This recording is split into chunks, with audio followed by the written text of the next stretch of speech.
નમસ્કાર, આપ જોઈ રહ્યા છો જેકેસી ગુજરાતી. વાત કરતું કેશોદમાં ભગવાન પરશુરામના જન્મોત્સવની ધામધૂમથી ઉજવવામાં આવ્યો હતો. કેશોદના મુખ્ય માર્ગો પર ભવ્ય શોભાયાત્રા પસાર થતા જ ભક્તિમય વાતાવરણ સર્જાયું હતું. કેશોદના મુખ્ય માર્ગો પરથી ભવ્ય શોભાયાત્રા પસાર થતા જ ભક્તિમય વાતાવરણ સર્જાયું હતું. સમગ્ર વાત કરતું સમસ્ત બ્રહ્મ સમાજ કેશોદ દ્વારા શહેરના મુખ્ય માર્ગો પર સુશોભિત રથ સાથે ભગવાન પરશુરામના જન્મોત્સવ નિમિત્તે ભવ્ય શોભાયાત્રાનો પ્રારંભ ધારાસભ્ય દેવાભાઈ માલમ અને નગરપાલિકાના પ્રમુખ મેહુલભાઈના હસ્તે આરતી ઉતારીને કરવામાં આવી હતી. તેમજ કેશોદ શહેરમાં ઢળતી સાંજે ભગવાન પરશુરામની શોભાયાત્રા ડીજેના તાલે રાસ ગરબાની રમઝટ સાથે જય પરશુરામ હર હર મહાદેવ તેમજ કેશોદ શહેરના ભગવાન વિષ્ણુના છઠ્ઠા અવતાર ભગવાન શિવના પ્રિય શિષ્ય ચિરંજીવી ભગવાન પરશુરામના જન્મોત્સવ નિમિત્તે કેશોદના સમસ્ત બ્રહ્મ સમાજ દ્વારા 2 દિવસીય વિવિધ કાર્યક્રમનું આયોજન કરવામાં આવ્યું હતું. પરશુરામ જન્મ જયંતિની પૂર્વ સંધ્યાએ બાઇક રેલીનું આયોજન કરવામાં આવ્યું હતું. તેમજ અક્ષય તૃતીયાના દિવસે ભગવાન પરશુરામના જન્મોત્સવ નિમિત્તે ભવ્ય શોભાયાત્રા કાઢવામાં આવી હતી.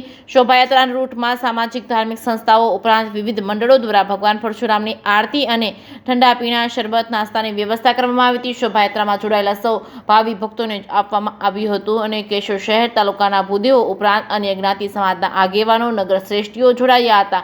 કેશોદ પોલીસ દ્વારા પૂરતો બંદોબસ્ત ગોઠવવામાં આવ્યો હતો. જેકેસી ગુજરાતી સાથે રાજુ પંડ્યા, કેશોદ. કેશોદ બ્રહ્મ સમાજના પ્રમુખ રાજુભાઈ પંડ્યા આજ રોજ ભગવાન પરશુરામ જન્મોત્સવ નિમિત્તે કેશોદ શહેરની અંદર મુખ્ય માર્ગો પરથી ભવ્ય શોભાયાત્રા કાઢવામાં આવેલી છે. અને શોભાયાત્રાના રૂટમાં વિવિધ સંસ્થાઓ અને વિવિધ જ્ઞાતિઓ દ્વારા ભૂદેવોને શરબત નાસ્તો તેમજ ફરાળની વ્યવસ્થા કરવામાં આવેલી છે. અને જય પરશુરામ અને જય હર હર મહાદેવના નાદ સાથે કેશોદ શહેરના વિવિધ માર્ગો પરથી શોભાયાત્રા પસાર થતા ભક્તિમય વાતાવરણ થઈ ગયેલ છે. અને કેશોદ શહેરના વિવિધ સંગઠનો અને જ્ઞાતિના આગેવાનોનો અમે આભાર માનીએ છીએ. અને કેશોદ પોલીસ દ્વારા પણ ચુસ્ત બંદોબસ્ત રાખવામાં આવ્યો છે.